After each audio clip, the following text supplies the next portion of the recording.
Okay, another hot day in Kentucky. One of my goals today was to put some more lights up here in my photo station. I did that. So that's looking really good. Only thing I want to do now is get a new surface on here because I noticed in some of my photos they didn't look too good. And then I'm going to clean some parts up and put some on eBay. That's today's agenda. Okay, welcome back to Retirement Rebuild. The first part of this video is just going to be showing you a little bit how I clean some of the items. It's really quick, and then I'm going to move into showing you guys how to take the photos, and then at the very end is how I list these on eBay. So stay tuned to the end, and you might learn something at the end because that's what I know, how to list things on eBay. All right.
my dogs rode in the back of that truck. That's kind of what I used that truck for, was just hauling off trash and hauling the dogs around. I take them out running and stuff in farmers' fields and stuff. So I got, one of my things is trying to get all the dog hair off of everything. In the back seat anyway. I know there's some in the front, but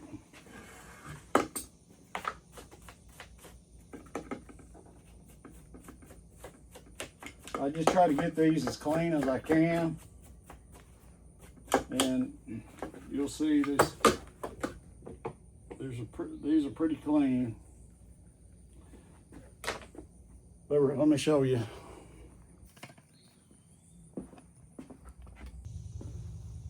Okay, as you can see, I've got this pretty clean, this stuff pretty clean.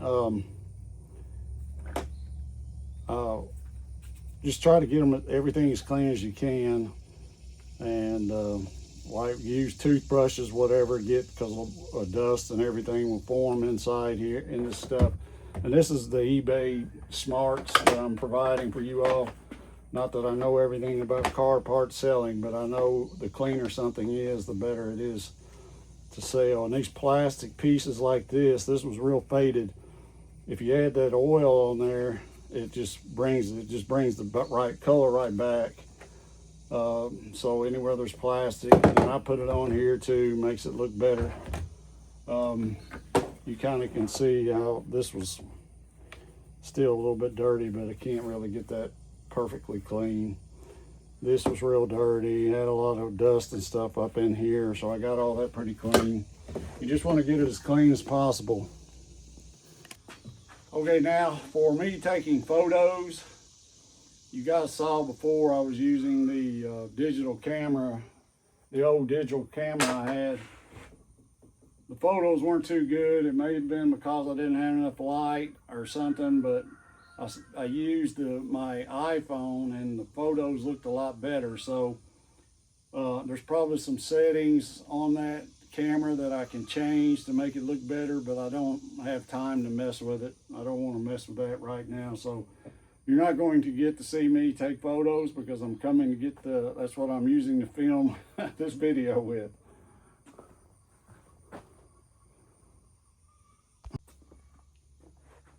Okay, as you can tell, it's getting extremely hot. We're under an excessive heat warning again today, and it's almost 11 a.m. So I'm going to take these upstairs. I'm going to kind of show you the process of how I place these on eBay.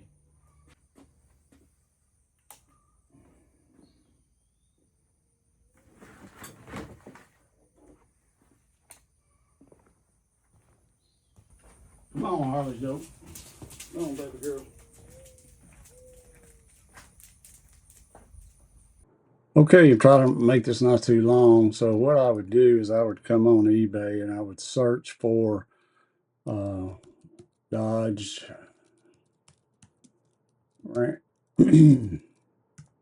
under quad cab back seat belts. And what it's going to bring up here is all the ones that are for sale. Now I'm going to go to sold items, click that, and it'll bring up all the sold items. And here's one similar to me, and it sold for $247. So you see, and then here's some individual ones, 65. So without getting too, I'll try to find another similar one to what I have. And then a lot of times scrolling through here, another tip is you'll find things for sale that you didn't know about that would sell. And that's how I found several items in here. And I'm just going to quickly go through here. And see, here's someone that only sold that for, I don't know if they didn't ask. I'm not going to ask that much for mine. I like to sell things quick.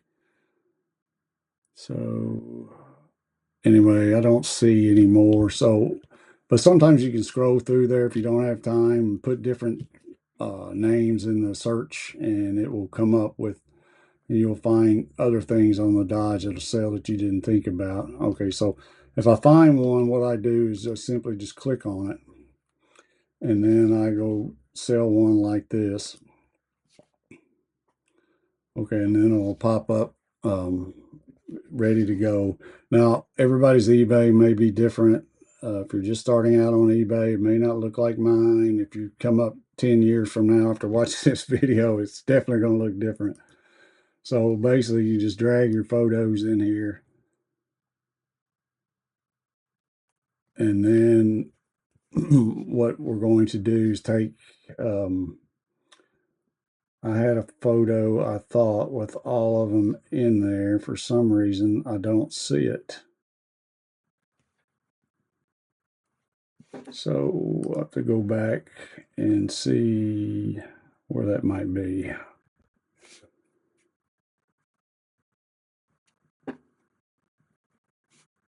Okay, we're just gonna, I'll have to go back.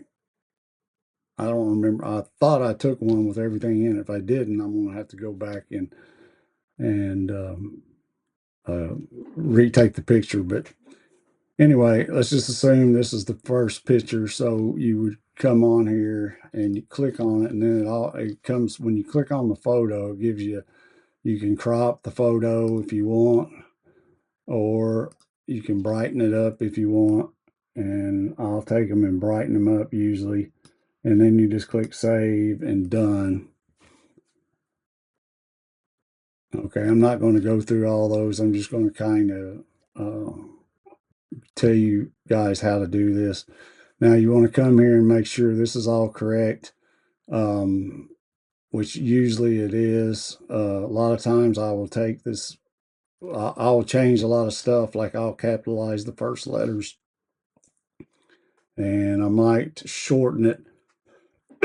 Excuse me, I don't know why I got something in my throat. I may shorten it. I may just take out 2,500 and 3,500 if I want to get more in the title. You only get 80 characters. So just, you want to do a search. You want to put stuff in here that people are searching online for, not necessarily, you don't have to put exactly what it is. Brand names and things sometimes work, but sometimes they don't. Like if I'm searching for a rear seat belt, I'm typing in Dodge Ram 1500 quad cab rear seat belt. And this guy's got a pretty good title. I'm just going to add a little bit to it, maybe, but and I'm definitely going to put OEM in here because I'm looking for OEM parts.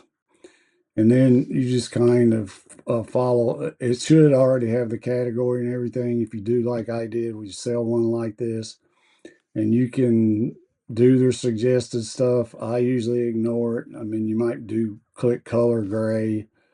Brand is Dodge. You could put OEM factory in here. You would simply click on that, write in OEM factory. OEM pops up. Click on it, and it'll show up there. If you have a UPC number, it's pretty self-explanatory.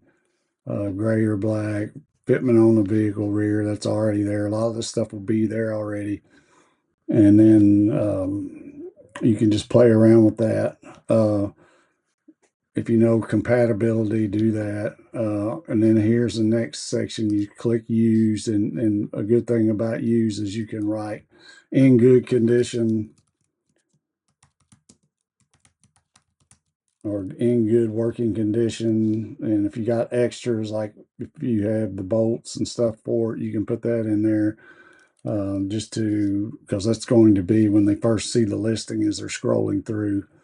And then on the when you get down to the description, I always copy the title. It's a search engine thing that I learned a long time ago doing eBay. And then you can add whatever you're in good condition. XYZ is wrong with it. Check the photos to see. I always point with my finger and shoot a photo of anything I find that's wrong with it. Like in this case, one of the clips was broke on it, so I pointed that out. And then also there was some rust in there. I pointed that out, so I'll label all that there. And then here you can do auction or buy now. I usually always do buy now. And then, for example, they were showing that one at $265 it sold. Recommended price is $150. Usually you want to look at 2 or 3 of them and get an average price. I always go low. I'll probably do this one at $150, just so I sell it quickly. And quantity, you only have one. You'll have to set up your eBay policies. I've got mine special made. It's pretty simple. I may do an eBay school one day or something. Shipping policy, mine's set up like a business, and I've got several of them in here I can choose from. Ground Advantage, free, FedEx, customer pays. I always just leave it here, free shipping when I'm doing free shipping. And then you don't have to worry about the package weight or any of that unless you're packaging it up and having them pay for shipping. Then you have to put this stuff in here. And that's one reason I don't. I can list these a lot quicker. And a lot of times if you package them up, somebody will call and ask a question about not call, somebody will send you a message and ask a question. Then you got to take it out of the box and answer the question and then box it back up. So I tend to leave it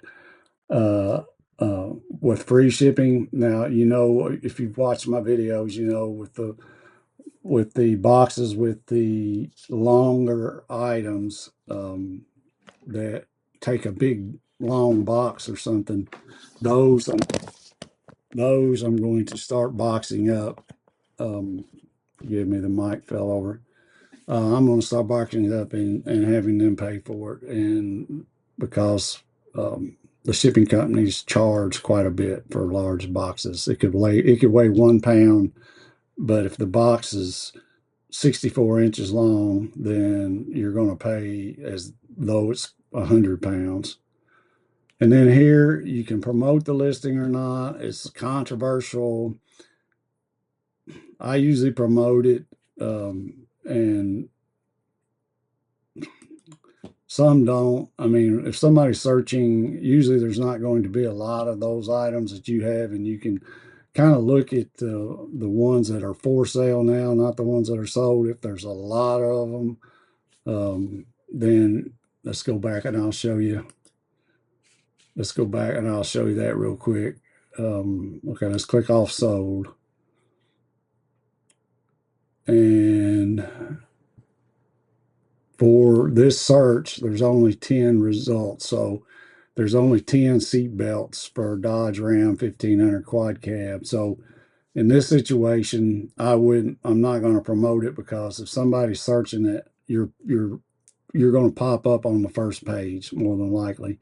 Now, if there's a lot of items, you may want to promote it, because when you promote it, they put you higher up in this framework here. So on the page, and that's important. So I'm going to choose not to promote it. Now, if you don't promote it and you haven't sold it after a month or 2 months, and you can come back and then promote it, and it might sell better then. So for now, I'm not. So I'd hit click list it, and I'm ready to go. In this case, I've got to find that photo I took. Maybe I downloaded them from my phone, pictures from my phone to the computer, so I probably did something wrong there. If I didn't, I'm going to have to go take another photo and put that in there. So the first photo needs to be with everything, and then you break everything down. As you can see, with I showed the rust there. Any kind of little problems that there are, people do understand. I hope with used items there are going to be things wrong, but you definitely want to point them out, because if they say, hey, if they can easily get on eBay and do a return request and say, I found X wrong with it, it wasn't in the listing. So it's the best, if there's anything wrong with it, to point it out and put it in your photos and then in your description. All right, I'm not going to go any longer on eBay stuff. I just wanted to kind of show you how I do this. And I appreciate you guys watching this video. If you liked it, if you learned something from it, go ahead and click the like button. And I appreciate appreciate it if you subscribe to the channel and share it. You know, the YouTube algorithm stuff, it helps me out. And I want to get this message out to other people trying to retire and finding something to do during retirement so they can make a little extra money if they didn't save properly like I did. All right, we'll see you guys on the next one.